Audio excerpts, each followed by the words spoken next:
Greetings and welcome to another edition of The Pedal Shift Project. The Pedal Shift Project is a series of conversations, thoughts, and experiments around the bike touring lifestyle.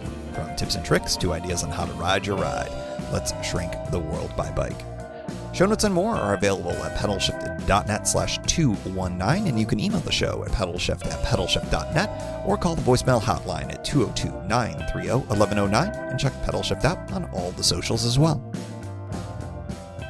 Hello, everybody, and welcome to the 219th edition of the Pedal Shift Project. My name's Tim Mooney. Thanks so much for joining. I got a little bit of fall in the air here. I mean, cooler temperatures. I have to say, I'm kind of excited for shaking things up a little bit and getting into what I think is probably my favorite touring season. And I dare say, if I would to put out a poll out there, probably yours as well. It's nice to not have to be worried about changing your shirt every 4.5 minutes, around here at least. It's just nice to have those cooler days and maybe a little bit chilly nights. Maybe you need that campfire at night. That's kind of nice to have. I am, as I said here, a few weeks away from a new tour. Now, it's probably going to be on the C&O, but that's still up in the air. So stay tuned for all of that. I want to give you a little bit of sense here at the top of the show in the housekeeping section here, what's ahead for you here in the early part of the fall of 2020. New show next week. It's going to be talking about searching for stealth camping, and it's going to be located in the Delaware Peninsula where I was a few weeks ago. It's actually kind of a fun episode to talk about tips and tricks on how to find that stealth camping spot from the point of view of a tour journal kind of vibe. So will be fun show to share with you on all of that.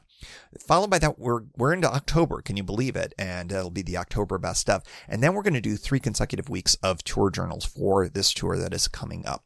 Look, fall is in the air around here, as I said, and I'm excited to layer up and get out there. One other thing that I want to make sure gets your attention here at the top of the show is the Underground Railroad ride. I encourage you to follow it. I'm in touch with the folks behind it and trying to get them on the show, but they are, by all indications, just about ready to roll. So we might be checking in down the line. We'll have to see how that all goes, but definitely follow them on Instagram. They are Underground Railroad Ride. This is a ride of activism. It's a ride of adventure, protest, resistance, and hope. And it's that last thing. We load a lot of things in that hope bucket for Black Americans these days, but one of those things, for me at least, from my perspective, is to see more representation in adventure cycling. And that's part of what this ride is all about. So I want to make sure that you're all aware of this. I have a link in the show notes. That's pedalshift.net/219 to the GoFundMe account. If you want to join me in helping to fund this, the teaser video in there alone is stunning and well worth a watch. So definitely go check that out. Again, Insta is Underground Railroad Ride, and I've got a link in the show notes to the GoFundMe page. Today's episode is an absolute delight. I'm so happy to be sharing an interview that I had with Mary McGowan from Rebel Without a Car. I'm just going to let the interview speak for itself. So let me just introduce her real quick. Mary McGowan is the Rebel Without a Car. She's a Delaware native, now in South Carolina, who went from bike commuter to bike tourist and has discovered a ton of adventure along the way.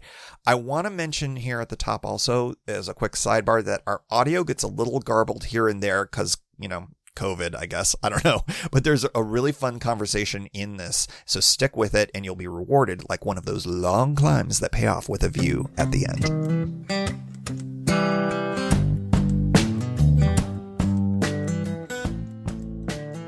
I am super pleased to introduce everybody to Mary McGowan, who is, you may know her a little bit better as the Rebel Without a Car. Mary, thanks so much for joining us on Pedal Shift.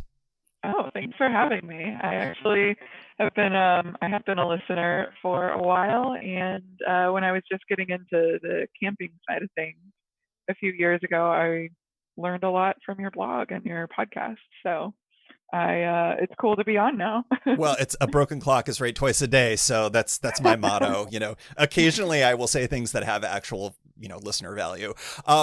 So let's start off with your handle on social media and on your website as well. You are the Rebel Without a Car, which speaks really to so many of us, even those of us who sheepishly have access to a motor vehicle from time to time. Do you feel like that the Rebel Alliance is making some inroads on the galactic empire of car culture? What's your take on that? Yeah, so that was my personal spin.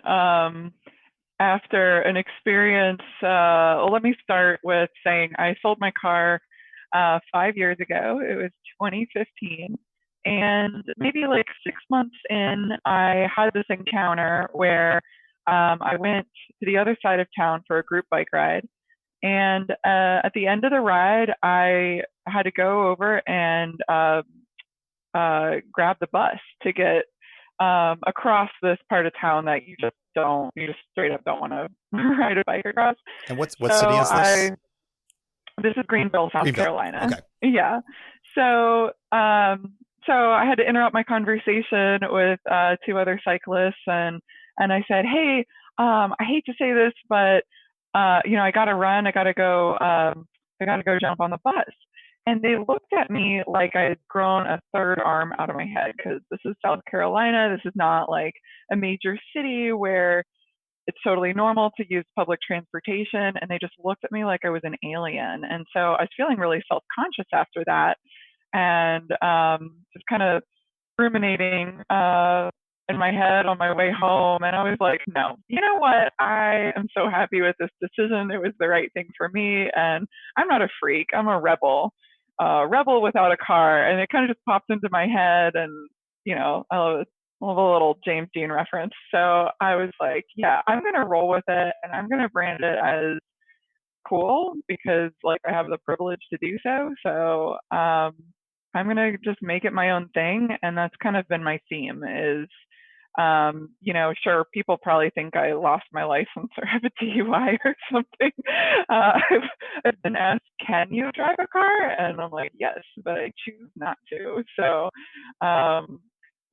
it's just like kind of a playful attitude that I try to keep keep about it because you definitely need a sense of humor if you're gonna be getting around by bike.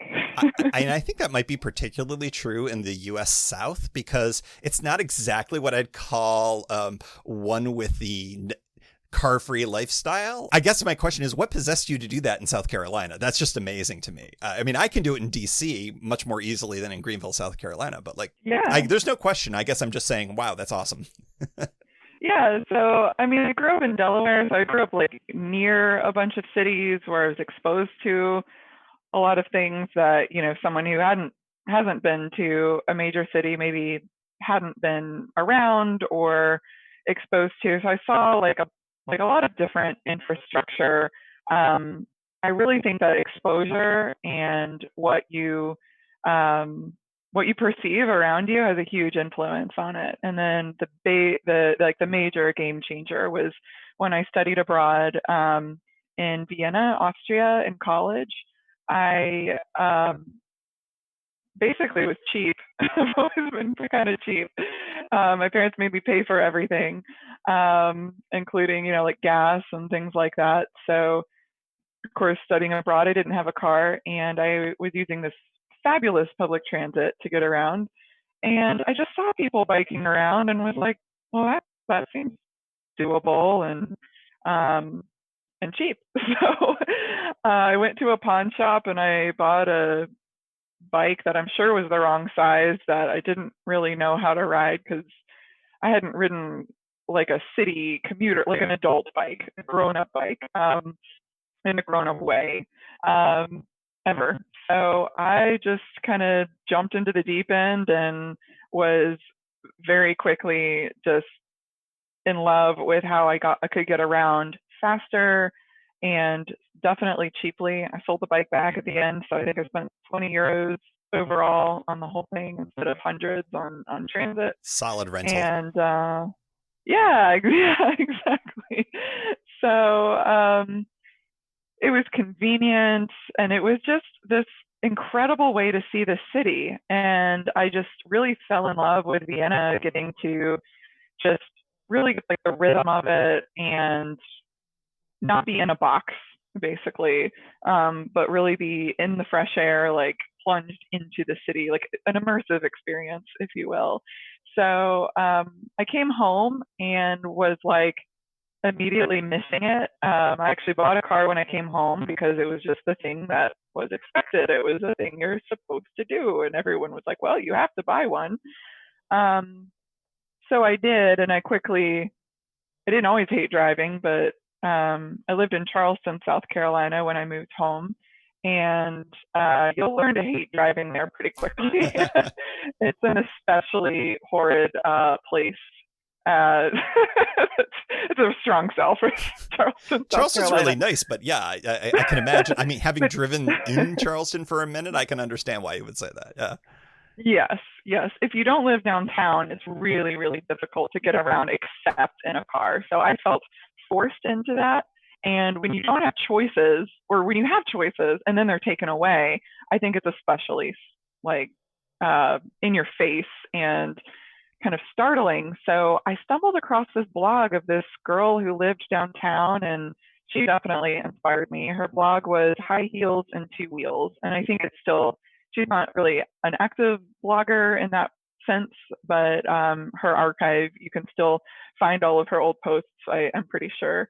And it was inspiring to me as like a younger 20 something to see someone who chose to not have a car and was just riding around in like heels and dresses and just looking super cute and just making it her own thing. So that definitely, again, it's like something else I was exposed to. If I hadn't seen that, it might not have occurred to me that it was possible.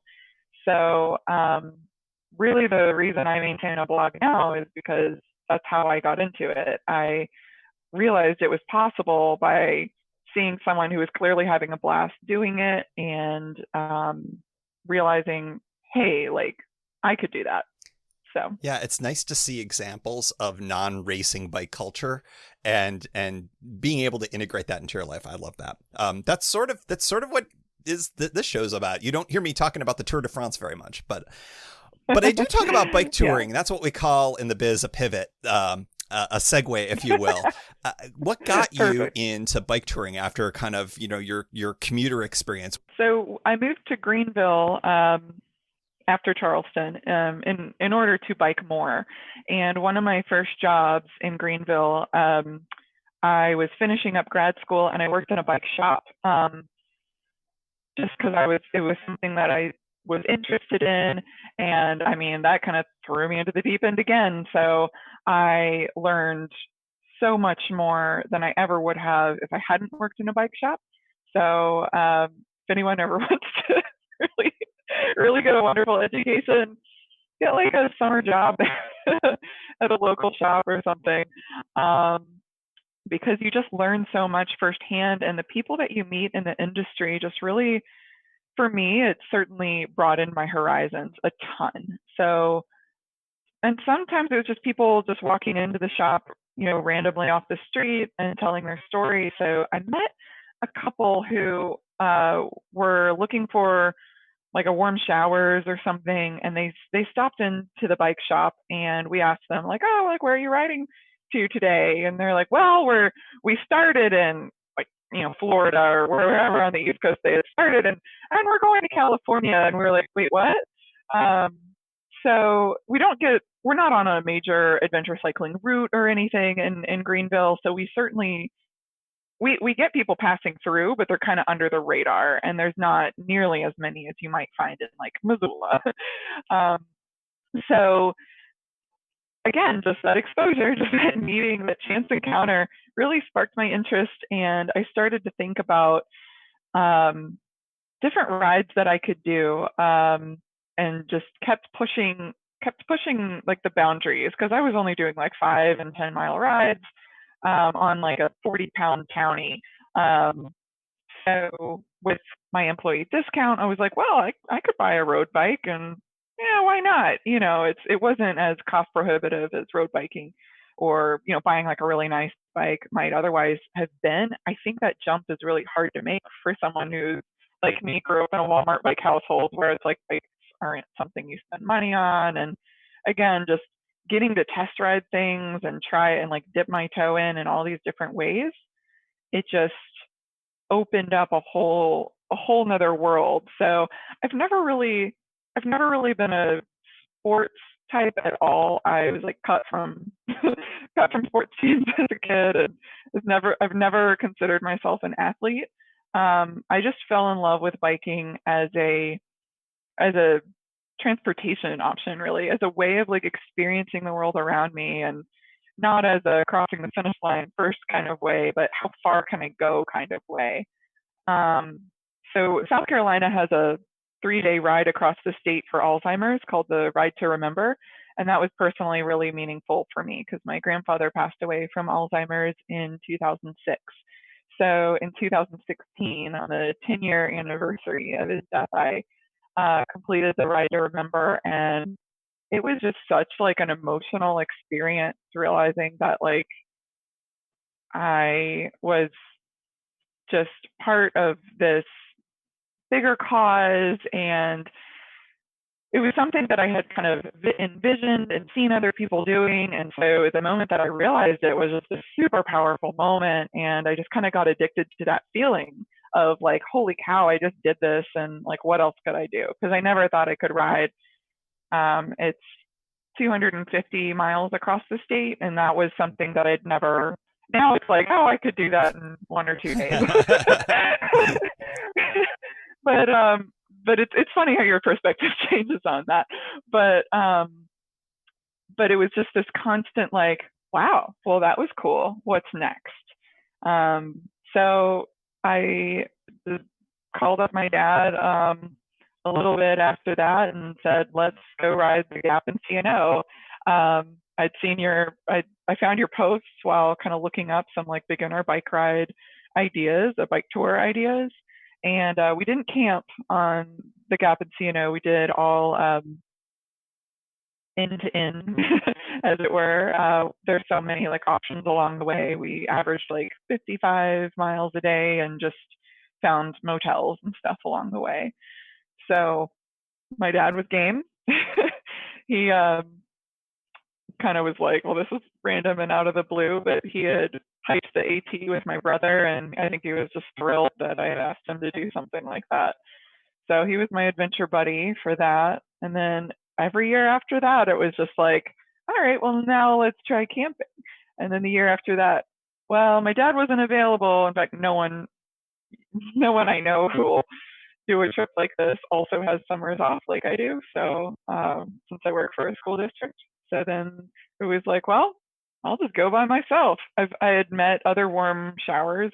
Let me back up. I had hosted a couple of warm showers people who definitely inspired me as well, especially solo female tours. Who came through. I was like, well, if she can do it, I can do it. Nothing against them, but I was kind of like, well, why not? So I did my first solo tour in 2018. I did the North Lakes ride across Wisconsin and Michigan.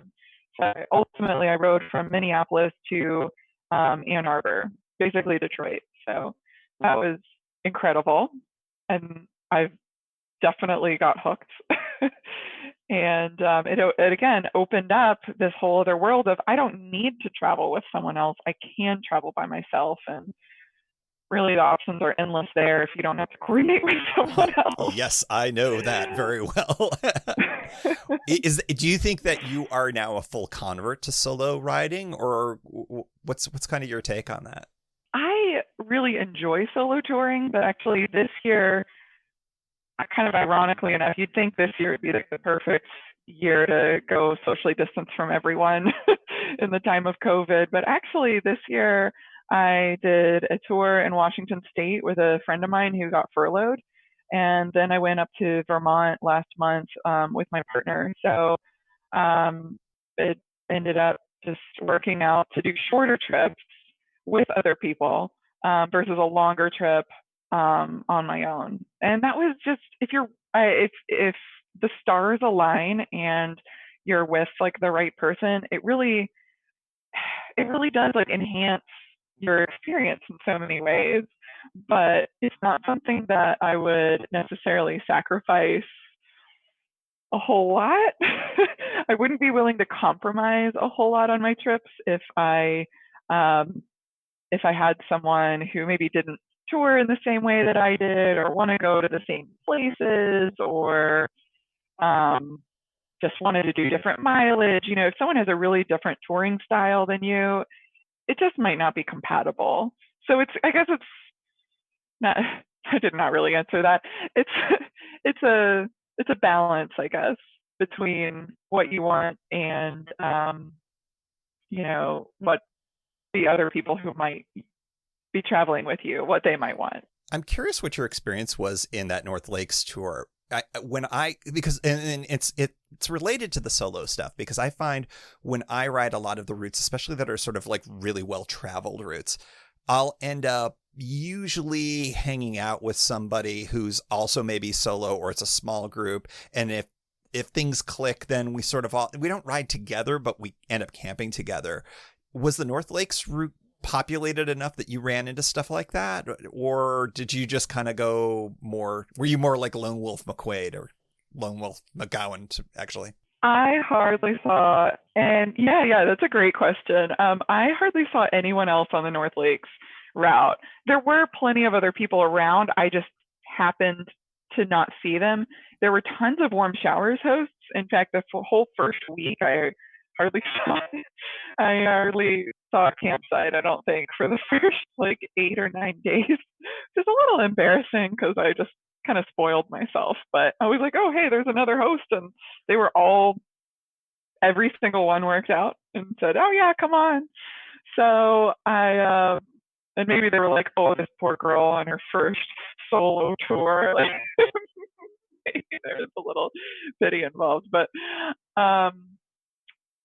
that was just like a nice way to ease into it. And then, solo, like stealth camping my first night, like wasn't so scary because I'd already been on the road for a week. But in terms of running into other people, I saw a couple other people like going in the other direction and stopped and talked to them. But I didn't really get that really cool on the road bike tour experience until last summer when I rode from Banff, Canada down to Yellowstone.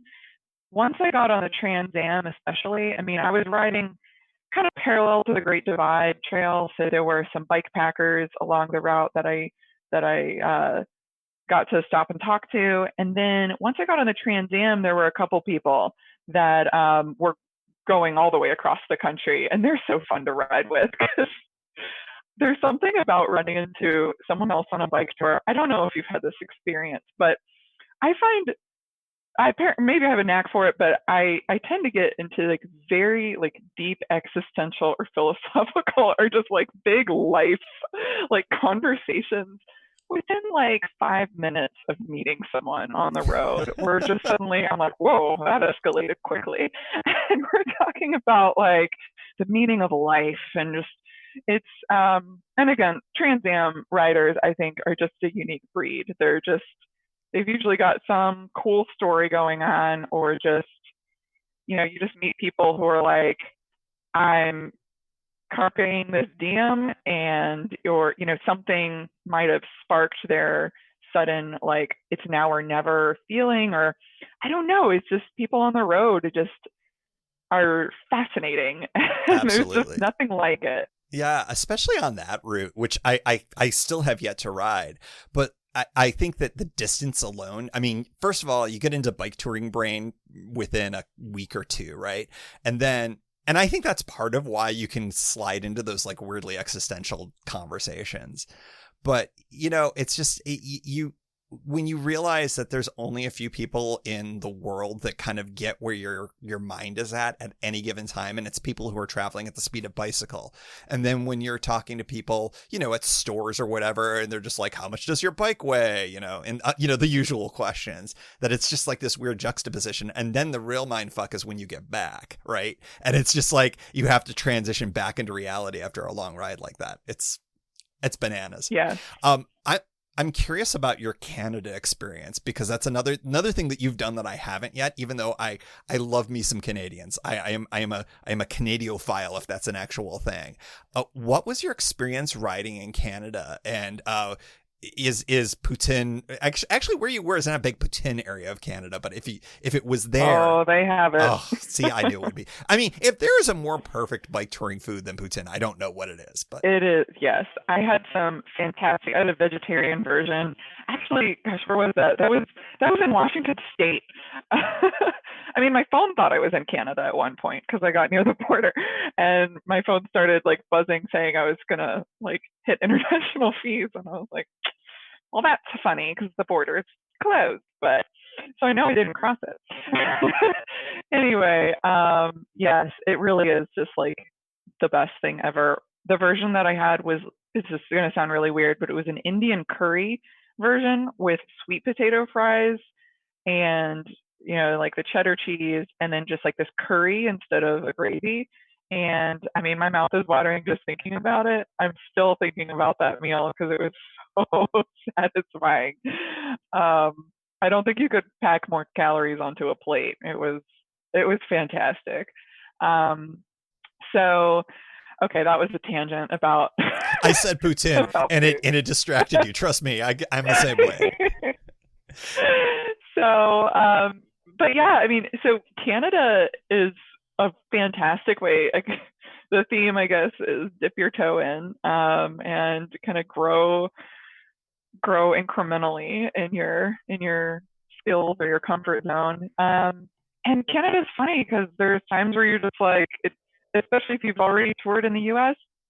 To me, it felt like I'd forget that I wasn't in the U.S. I mean, I lost my wallet the first day on my own. That's a good story. You should tell that story. Yeah. So I still don't know exactly how I did it. I managed this, but from my best guess is that I stopped. The first day I was going over a pass in the Kootenays. So if you look at Banff, there's a nice little hop over Kootenay Pass, over the Continental Divide, and you do a ton of climbing, and then you just bomb down this incredible descent into Radium Hot Springs, I think it is.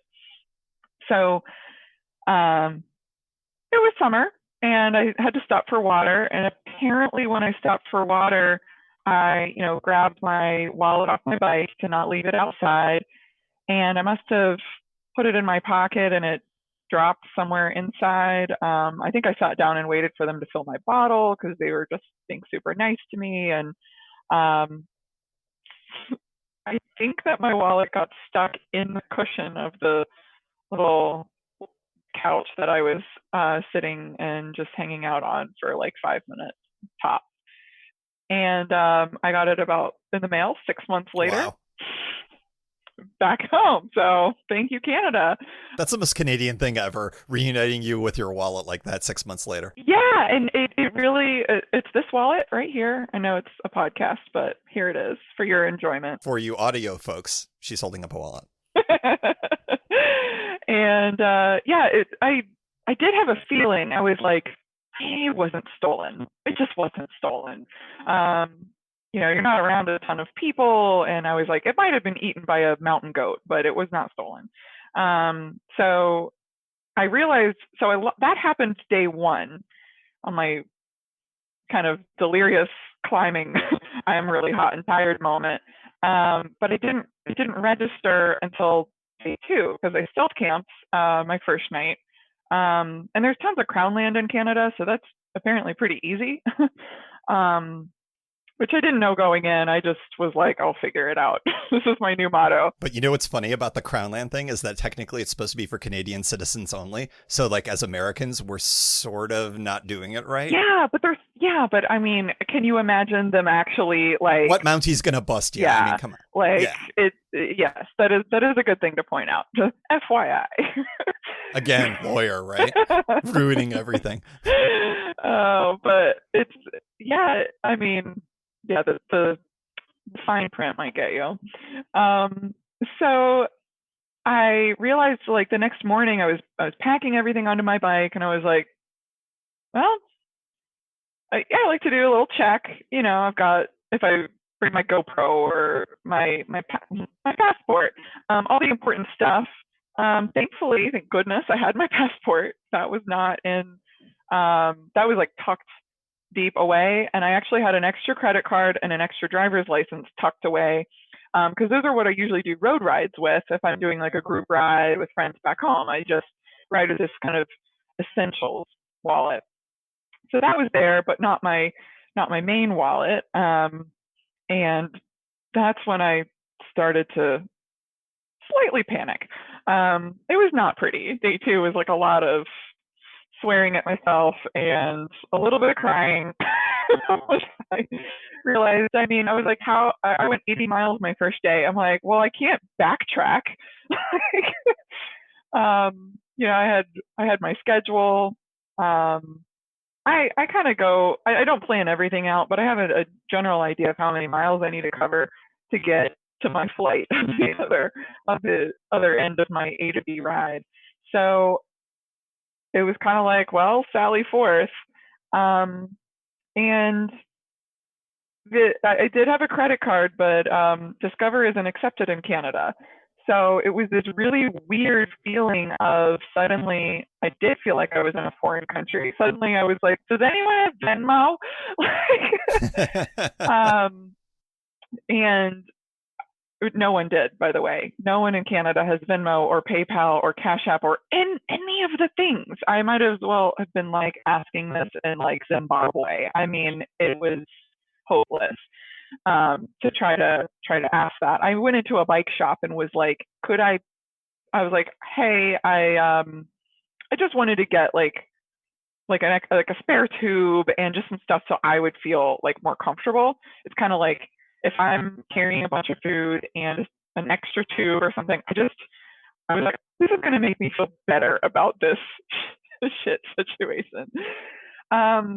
They couldn't figure out what I was talking about. They were like, well, have your bank wire us. And I was like, that's not going to work. So there was like a lot of like time and energy spent in like this super like stressful situation. And then that was day two. And then by day three, I was like, you know what? It's fine. It's all fine. It's all good.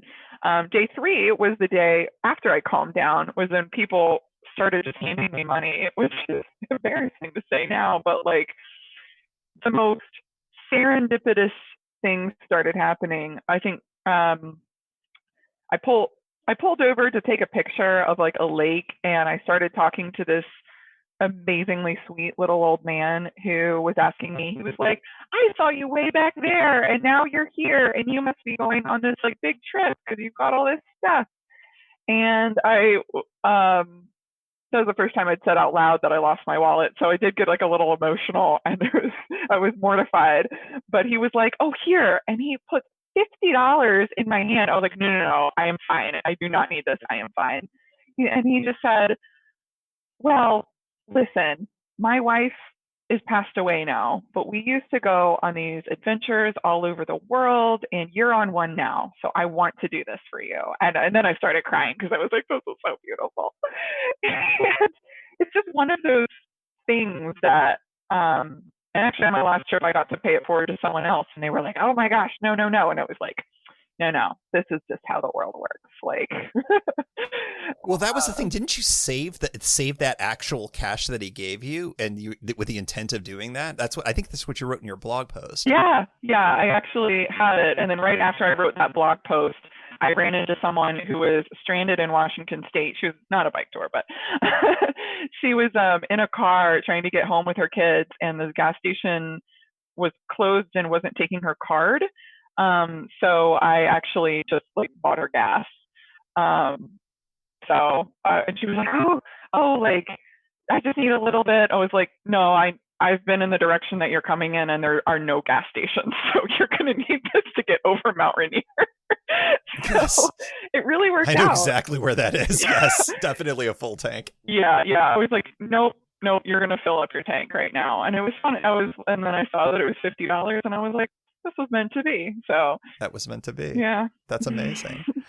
I want to talk more about your ride this year because you had two companions. You had your partner, which is always interesting because I've never ridden with my partner. Yeah. And so there's things with that, I'm sure. But your other partner was one we've all been riding with, and that's the COVID. I'm curious, did the coronavirus and all of that, did that impact? I'm sure it impacted your ride. I'm curious about that. But did it impact where you chose to ride? Or were you always like kind of focused on Vermont? Talk a little bit more about that, which is a terrible way to ask a question. Talk about X. But talk about this. Well, I'm good with that. I can talk about anything. So I was originally supposed to go to Alaska this summer. I actually got an award from adventure cycling, and so I've been waiting for this for like over a year, and then COVID hit. So I do still hope to do, it's the Golden Circle Tour in Alaska. If you look it up, it looks amazing. It starts in Juneau and it goes on this loop, but you actually cross over into Canada and then back into Alaska. So I was going to do that loop, and then my partner was going to join me, and we were going to ride from Juneau up to Anchorage, which is about 1,000 miles. So I was going to just do all of the things this summer. And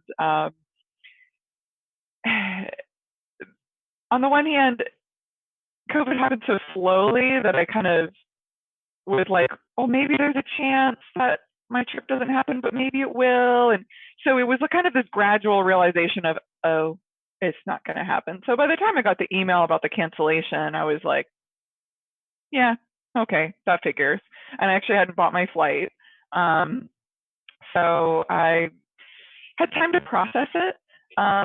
But sometimes trips are kind of percolating on the back burner. That was the case with Vermont. My partner's family lives up in Massachusetts. So I had said early on, I was like, well, if things get really bad, at least we could do like a road trip and, do something we wouldn't normally do otherwise because it's closer to home. Like it's not like this big, exciting, bucket list item, but it's still a really amazing time and something that this is the year of things I wouldn't normally do.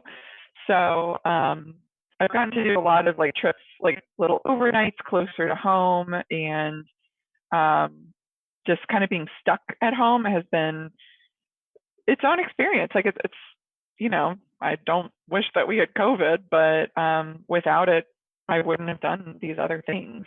My friend wouldn't have gotten furloughed, and I think she told me like June 1st ish. She was saying, hey, so I really want to do this loop and we could just fly to Seattle.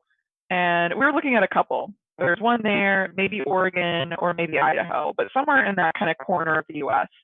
She loves it out west. I mean, I do too, but I would not have picked Seattle without her. I was like, that is insane. Why would Seattle, was the original hotspot. So back in June, it was like, why would you go there? And I had to get over. It took me like a minute to get over that. We looked at all these options and flights, and ultimately we found a direct flight. And then when I started looking at the logistics of getting out of the airport, I was like, okay, well, besides the flight out there, we're not spending time in the city. The state parks were just starting to open. So that also told us, okay, so there is camping. Everyone just, once we got there, no one guessed that we were from the East Coast because I think no one thought anyone would be nuts enough to do what we did. And I mean, I'll just be honest. I mean, I feel and felt super self-conscious about this trip because I don't want to go and tell, say like, oh, everybody should do this, because maybe not. Like, I really would recommend, trips close from home. Again, the stars just aligned and it happened to work out for us. And we did it as safely and responsibly as we could. And with bike packing, it's a really unique thing. I think you should definitely travel right now within your comfort level and not push yourself too much, because you don't want to get in a spot where you have to hitchhike, where you have to do things that would compromise other people's safety. You want to be like extra responsible in that way. So that's like one way that I kind of balanced it out in my head and made myself feel better about it. I was like, we're going to be so careful about everything, and observing all of the rules and respecting and supporting local businesses. We made a point to tip well and really try. It's scary when you go somewhere and see how much their economy relies on tourism and relies on people coming through, and no one's coming through. And it worked out in terms of social distancing. We'd have entire campsites to ourselves and no one was around. There was even some road closures in Mount Rainier and we had 10 miles of road to ourselves. I mean, it was glorious in a lot of ways. And I think we looked at each other every day and we're like, we are so spoiled. Like, who gets this lucky? It was an incredibly just serendipitous trip where just everything seemed to work out fine. I am going on about that. Oh no, it's fine. I could talk about this all day, but I know I can't. And then Vermont happens. And did you find that Vermont was kind of the same situation where it was like there were fewer people out there, so you were more comfortable with kind of all of the conditions and all of your camping opportunities and all of that? It was sort of the same in a way, but Vermont was actually more intense than Seattle area, like Washington State was. Vermont, every state has its own like restrictions and quarantine requirements and everything. And so we, made sure to quarantine and isolate before we left. We actually decided not to get a COVID test. It's like this weird kind of grappling with what is the most ethical and like right thing to do, because we wanted to, have a negative test. But then when we started looking at the availability, we felt that getting tested meant when we don't have any symptoms or any reason to think that we might have COVID, because we had been, at home and not, so Mike worked from home and I was on break. So I was just working on the house. So without any reason to think that we were sick or could be carriers, we looked at it and thought, gosh, we would be taking a test probably from someone who needs it, or slowing down test results for someone who really needs. That's like the way that we felt about it when we left. So we decided not to get a COVID test before we left for that reason. And again, traveled like straight there, minimized all contact with other people. But a hurricane came through while we were there. And like right in the middle of a 4-day, like high mileage, boom, boom, boom loop. So we had to cut, and it was a loop. So we could cut mileage out, and instead of like 90 miles, we did like 30. And Mike actually knew some people from like that he hasn't seen in a decade, but he knew he had some friends in Vermont, and we were able to camp in their yard because it was that or going back into the woods. And I was like, listen, if they're calling for 45, 47 mile per hour gusts of wind, I am not going back in the woods. So I felt a lot safer just being in someone's yard in a tent without, being surrounded by trees that could fall over. Yeah, with no widowmakers above you ready to drop their maple syrup laden limbs on you. Literally. That was actually a really cool thing, like biking around all the maple syrup taps or whatever they're called. So so that was an interesting experience, because we actually did call a local hotel at one point. We were like, oh, this storm looks really bad. It's going to blow through in like half a day. Like it's going to be gone by 9 p.m. But we were like inside and we're like, okay, we don't really know like what the best thing is to do.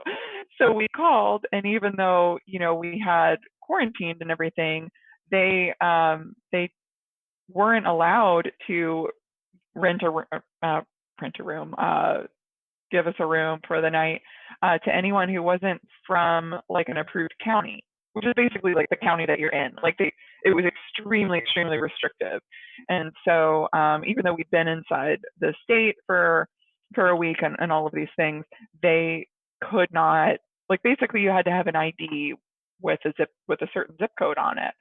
So that was a sobering realization.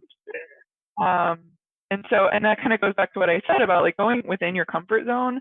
I had already been on bike tours, so I was comfortable saying, I think that part of recreating responsibly right now, if you've seen that recreate responsibly hashtag, I think is just really important to be realistic about your abilities and what you're willing to risk, because I think that part of it is accepting the risk and accepting that you might be out there. And personally for me, I'm like, no, I'm not calling someone to bail me out. I did this. I got myself into this situation.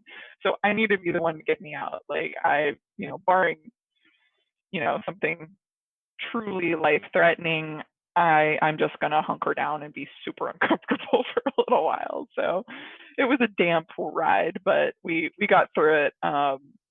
We figured it out. Things came together.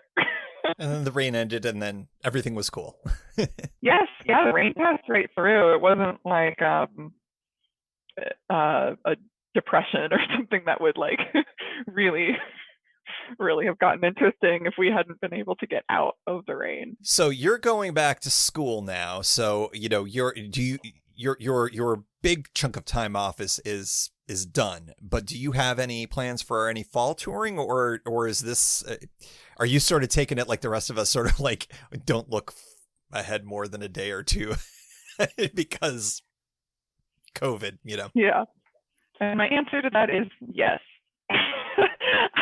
Yes to all of it. I am hoping to do some more gravel riding, probably more regional. There's some riding in Tennessee that Mike and I want to do, and there's a gravel loop in Arkansas that if I could figure out a way to take like a week somehow, that's really hard to do in the school year.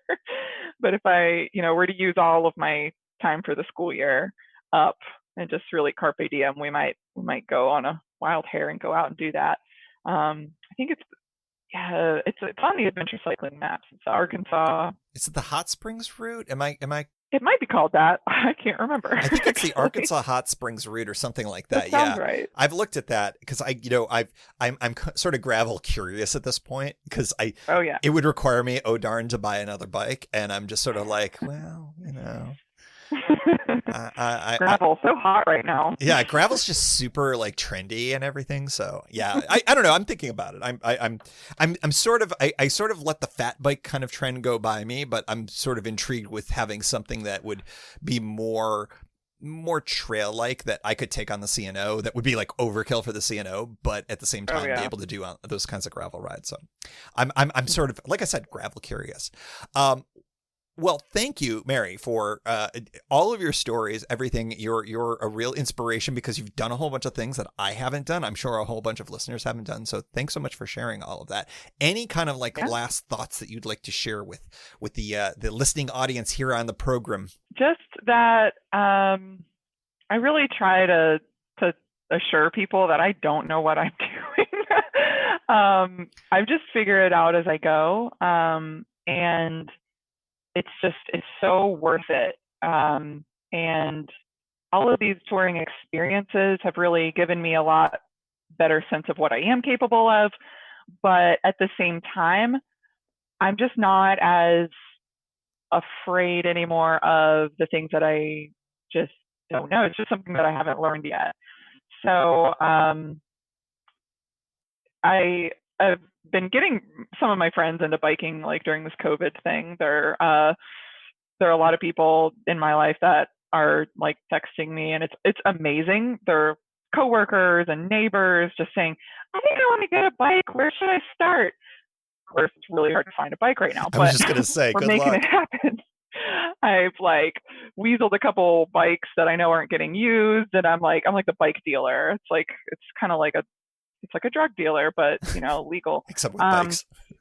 Yeah, so I'm just like, oh, I got one. What's your size? Yeah. How many grams? You're a road biker. That's a funny joke. Anyway, so all that to say, every time I get someone on a bike, they look at me and they're like, well, this is fun, but I'm not going to be like you. Don't expect me to like do all these crazy things. And I'm like, okay, well, I never thought I'd be doing these crazy things, so you just wait and see. But also, I'm just still trying to figure out how to like, the last thing I want to do is be intimidating. I want to be accessible, and I want to assure people that what I do might seem like totally crazy and insane, but I, like I mentioned before, was never an athlete, was never particularly outdoorsy. I was a very bookish kid and still am. But there's just this little kind of what if question inside of me. And I'm a big proponent of going after that. What if? Seeing where it takes you. That's awesome. You can read more about the very intimidating Mary McGowan over at rebelwithoutacar.com. Also, her Instagram feed is super, super dope. You should check that all out as well. That is Rebel Without a Car. Mary, thanks so much for joining us on Pedal Shift. Oh, it was a blast. Thank you.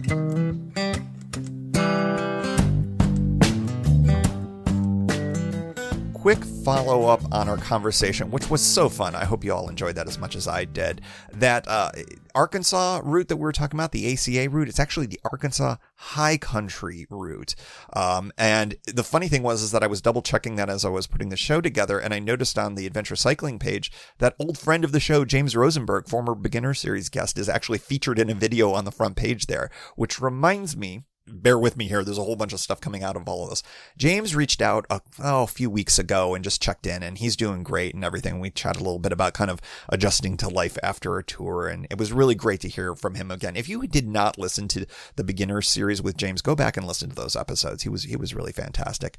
Also heard from Doug in Columbus, and it was great because Doug, of course, if you remember from last year's tour, and this is like a year and a half ago now, the DC to Cincinnati ride, I rode with Doug and his wife in the Columbus area, and it was one of the great days of that tour, and it was really nice to hear from him. So for all of you who have ever kind of crossed paths with, thanks so much for reaching out again. It was really great to hear from everybody.